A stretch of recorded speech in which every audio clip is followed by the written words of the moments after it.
In this video, we're going to show you how to do neck lateral flexion, pails and rails. So we have this great pad attachment for the Rogue thing. It's used for split squats normally, but it's super versatile. So if you have a Rogue rack, highly recommend it. But you can also use the end of a barbell with a pad on it, maybe like a hip thrust kind of a pad. I mean, you could probably even use a J-hook depending on the J-hook, but just kind of something that you can put a towel over and then stick your head on. You can experiment with it anyway. So the setup here is just kind of finding where you need to sit to get that kind of stretch going, but then also kind of rotating that chin in, trying to target specific areas in the middle of your neck.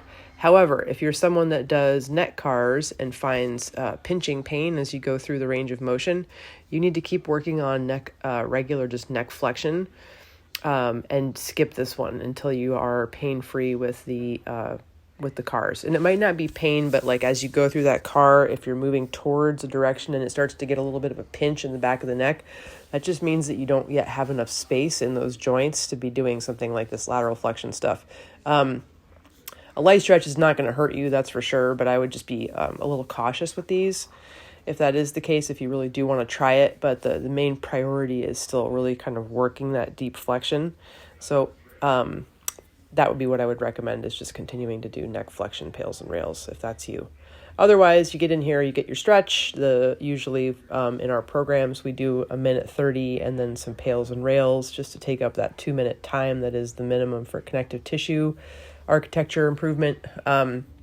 So pails obviously is pushing the head into the object. Pails is contracting the lengthened tissue or resisting the stretch. And then rails is trying to pull the head towards the shoulder. And again, there's nothing else that happens exciting in this video, but if you want to keep watching Grayson struggle with this, feel free.